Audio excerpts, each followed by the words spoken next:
తెలంగాణ విషయానికి వస్తే తెలంగాణలో ఆంధ్ర వర్సెస్ తెలంగాణ సెంటిమెంట్ కాదు సెంటిమెంటలు. ఈ ప్రశ్న ఎందుకు అడుగుతున్నారంటే ఆర్కిపుడి గాంధీ వర్సెస్ పాడి కౌశిక్ రెడ్డి మధ్య మాటల యుద్ధం నడిచిన పరిస్థితి. గాంధీ అనుచరులు పాడి కౌశిక్ రెడ్డి ఇంటి మీద దాడులు చేసినారు. సో ఇటు కేటీఆర్ రేవంత్ రెడ్డి మధ్య మాటల యుద్ధం వెళ్తున్న పరిస్థితి. సో మీరు ఏం చెప్తారండి? So is very unfortunate. రాజకీయాలు అనేది దిగజారిపోయి తెలుసు మనకి. గొంగొట్లు అన్నం తింటా ఇంకో ఇంటికలు వచ్చినాయని అనుకుంటాం. ఇలాంటితో రాజకీయాలు విలువ రాసించడం అనేది ఇవాళ దుర్లభ్యం అయిపోయింది. కావాలి మనందరికీ, కానీ అలా దుర్లభ్యం అయిపోయింది. దాన్ని నిలబెడతాను, చూద్దాం విలువల్ని. కానీ ఇవాళ కౌశిక్ రెడ్డి గారు మంచి క్రీడాకారుడు, మంచివాడు. ఆయన్ని ఎమ్మెల్సీ కింద అప్ప చేస్తేనే ఆవిడ తమిళ సై గారు, ఆవిడ గవర్నర్ గారు లేండి, గవర్నర్ గారి కన్నా బీజేపీ కార్యకర్తగా ఎక్కువ పనిచేసిన ఆవిడ మీద బోల్న ఆరోపణలు ఉన్నాయి కదా. మంచి ఆవిడ వ్యక్తిగతంగా అని చెప్తారు, కానీ మరి ఆవిడ ఫాలో అవ్వాలి కదా. ఆదాని గారి పార్టీ ఢిల్లీ ఇచ్చిన హోంశాఖ మంత్రి గారు అందరూ ఫాలో అవ్వాలి. అందుకని సరే, అయినా సరే ఒకసారి ఓడిపోయారు ఆయన కౌశిక్ రెడ్డి గారు. రెండోసారి మన ఈటల రాజేందర్ గారు పోటీ చేసినప్పుడు కాంగ్రెస్ పార్టీకి 3,000 వచ్చింది. అప్పుడు కుమ్ముక్కారన్న 3,000 వచ్చినాయి, 60,000 వచ్చి 3,000 వచ్చింది. మూడోసారి నెగ్గేశారు ఏకంగా. ఎవరి మీద? ఈటల రాజేందర్ గారు thorough gentleman as far the, అంటే విధానాల పరంగా 2-3 వ్యతిరేకత ఉండొచ్చు కానీ నాకండి very good gentleman, but very right person, but in wrong party, that is different issue. కానీ సరే ఆయన విషయాలు మాట్లాడచ్చు. కానీ గాంధీ గారు అని ఏ పార్టీ మీద నెగ్గారండి? First BRS. తప్పండి, మీరు ఒకసారి చరిత్రలో వెళ్ళండి. తెలుగుదేశం పార్టీ మీద నెగ్గితే ఆయన లాక్కుంది దేనికండి? ఆయన రాజీనామా చేసి రమ్మన్నారా? ఇప్పుడు డిమాండ్ చేస్తున్నారు కదా, దెయ్యాలు వేదాలు వంచినట్టు ఉండకూడదండి. దెయ్యాలు వేదాలు వల్లించినట్టు ఉండకూడదు, ఈయన అడగకూడదు. ఆయన్ని రాజీనామా చేయించి తెచ్చుకుంటే ఆ రోజు బీఆర్ఎస్ టీఆర్ఎస్ అది వ్యాలిటీ ఉండేది. వాళ్ళు మాట్లాడతాను, మేము మాట్లాడతాను వ్యాలిటీ ఉంది. రాజీనామా చేసి ఖచ్చితంగా ఆయన రావాలి ఏ పార్టీలోని. మాలాంటి వాళ్ళు తెలుగు జాతి అంతా కావాలనుకుని మాలాంటి వాళ్ళు మాట్లాడే హక్కు ఉంది. కానీ ఈయన మాట్లాడతాం ఏంటి? తలసాని శ్రీనివాస్ యాదవ్ గారు మంచివారు, చిరకాల పరిచయస్తులు. ఆయన్ని ఎక్కాడా అని శ్రీనివాస లక్ష్మీనరసింహ ఒక ఆయన తెలుసుగా మీకు, విన్నారా పేరు? ఎక్కాడా అని ఈఎస్ఎల్ నరసింహ గారు అని గవర్నర్ గారు ఉన్నారులేండి, ఒక ఆంధ్రప్రదేశ్ మీద పగబట్టిన గవర్నర్ అని పేరు ఉంది ఆయనకి.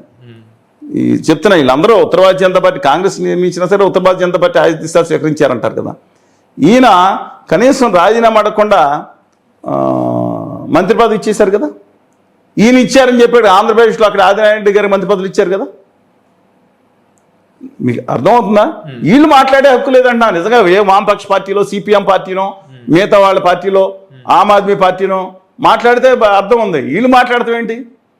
మీరు చెప్పండి. ఉత్తర భారతీయ జనతా పార్టీ ఉంది, ఆ మణిపూర్ వేరే పార్టీ నెగ్గిన అతను రాజీనామా చేయకుండా మంత్రి పదవి కూడా ఇచ్చేస్తారు కదా. వాళ్ళు బయటకు వచ్చి నిధులు చెప్తారా? అబ్సల్యూట్లీ రాంగ్ అండి.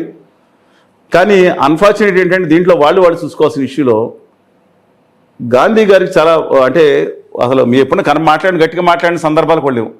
మంచి పేరే ఉంది సంయమనంతో. సంయమనం కోల్పోయి ఆయన ఇంటి మీదకి వెళ్ళడం ఇంటిని తప్పు కదైనా. ఆయన ఛాలెంజ్ చేశారని పరుషపదజాలం మాట తప్పే మాట్లాడారు ఖచ్చితంగా. కౌశిక్ రెడ్డి గారి పదజాలం చాలా తప్పు ఉంది. మహిళలను అవమానపరిచేటట్లు మాట్లాడారు, ఆడదాని చాలా తప్పుగా మాట్లాడారు. ఆ తర్వాత అనలేదు, మీరు అన్నదాన్ని అనలేని పదాలు పెట్టమాకండి, ఎవరో పేపర్లో రాశాడని చెప్తున్నాను. దాన్ని బట్టి మీరు క్యారీ అయ్యని ఉంటారు. ఇది కావాలని అగ్గిపుల్ల పెట్టేది వాళ్ళు బ్యాచ్లు రెడీగా ఉంటారు కొంతమంది. అందుకని ఎవరైనా ఒక చిన్న ఇష్యూ, ఒక ఆవేశంతో మాట్లాడినప్పుడు మనం తగ్గించుకోవాలి. ఇవాళ అలాంటిది ఆయన తిట్టాడు, తప్పే. గాంధీ గారు సంయమనానికి పేరు కదా. ఆయన కోల్పోయి జనాలను వేసుకుని ఆయన ఇంటి మీదకి వెళ్ళటం ఏంటి?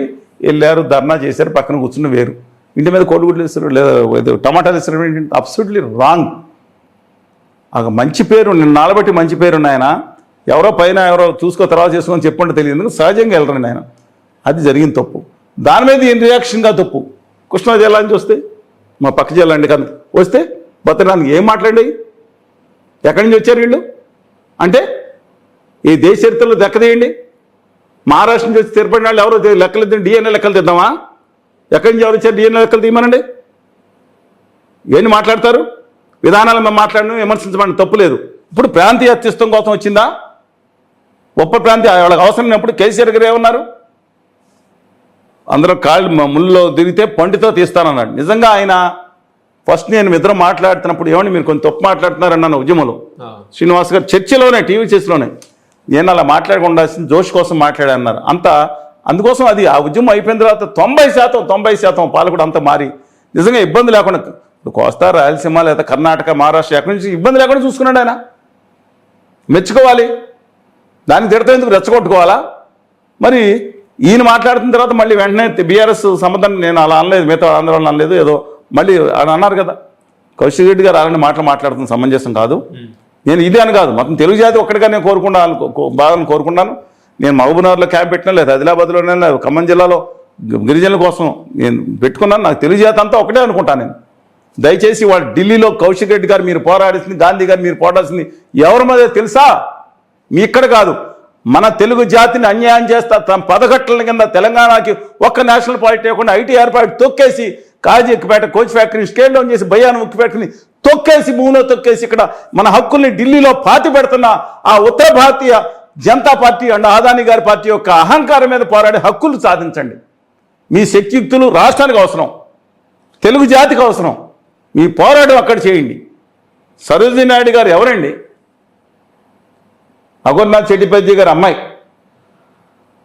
బెంగాల్ నుంచి వస్తే ఆవిడ వాళ్ళ అబ్బాయి జయసూరి గారు మేయర్ అయినాడు హైదరాబాద్కి. ధర్మచంద్ర సాంఘి మేయర్ అయినాడు. సాంఘి గారు రాజస్థాన్ చూసిన వాళ్ళే మేయర్లు అయ్యాడు చాలా కాలం. ఏందండి? మహారాష్ట్ర నుంచి కాళోజీ నారాయణరావు గారు ఎవరండి? మహారాష్ట్రని కాదా? తల్లి అని ఎక్కడ కాదు కదా, ఆవిడ కన్నడిగా కదా. ఒక తెలుగు సమాజంలో ఏమి భాష ఇది, ఏమి వేషం ఇది, అన్య భాషలు నేర్పి ఆంధ్రంబు రాదను సకిలించు ఆంధ్రుడా చావెందుకు రాని తెలంగాణలో ఉన్న తెలుగు వాళ్ళందరూ ఆంధ్రతో నేర్చుకుంటా, తెలుగు నేర్చుకోవడానికి కోరిన మమేకం అయిపోయాడు కదా. మాడబుడిచి శ్రీధర్ గారు, అనంతసేన అయ్యంగారు గారు ఎవరండి వీళ్ళు? నాకు అర్థం కాదు. ఇదేమన్నా రామానంద తీర్థ గారు, వెంకటేష్ కడ్యూకర్ గారు కదా, మహారాష్ట్రని కదా. అయితే ఏంటి? ఇక్కడ వీళ్ళు ఉంటే అక్కడ విజయవాడలో యగున్న చెట్టిపల్లి బ్రదరు సిపిఎం నుంచి 1952లో తెలుగు వీరు కూడా రాయని తీసుకొచ్చి విజయవాడలో 1952లో లోకల్గా ఉన్న గోరా శాస్త్రి గారిని, వంకినేని గారిని అందరినీ ఓడించి ఆ చిట్టోబాజీ గారిని గెలిపించారు విజయవాడలో, ముక్కుమోహన్ తెలియని. అది తెలుగు వాళ్ళ గొప్పతనం అండి. దిగజారిపోయే పరిస్థితి. పోరాడండి. 13.5 కోట్ల తెలుగు జాతి యొక్క ఆత్మగౌరవాన్ని ఢిల్లీలో అణగారిపోతుంటే కౌశిక్ రెడ్డి గారు జెండా పెట్టుకుని మార్చి చేశారు కదా క్రీడాకారుడి కింద. చేయమనండి. తర్వాత గాంధీ గారితో సహా అన్ని పార్టీలుగా ఢిల్లీలో పోరాడి మన హక్కులు సాధించండి. తెలంగాణకు ఒక నేషనల్ పార్టీ తీసుకురండి. యువతకి ఉపాధి లభింపజేసేటట్టు చేయండి. మొత్తం గుజరాత్ తరలిపోతాం మీద అడ్డుకోమని చెప్పి డ్యూ రెస్పెక్ట్స్ టు గాంధీ గారు. ఎందుకంటే ఆయన మీద చాలా మంచి ఒపీనియన్ ఉండాలి. ఏది పరుషంగా మాట్లాడరని ఈ ఒక్క విషయంలో మాట్లాడడం తప్ప. మీరు మళ్ళీ బ్యాక్ టు పెవిలియన్ రండి. కౌశిక్ రెడ్డి గారు మీ స్పోర్ట్స్ మ్యాన్ స్పిరిట్ ఏదుందో మీరు నిరూపించి తెలంగాణ రాష్ట్రం, తెలుగు రాష్ట్రాలు రెండు కావాల్సిన వాడిగా మీరు నిరూపించండి with due respects to everybody. అంతేగాని ఇద్దరి మీద నేను పెట్టి రెచ్చగొట్టే విషయాల్లోకి నేను వెళ్ళండి. తెలుగు జాతి ఒక్కటిగా బాగా పెరగాలని కోరుకుంటున్నాను. కాబట్టి దేశంలోనే కాదు ప్రపంచం నెంబర్ 1 నిలబడాలండి.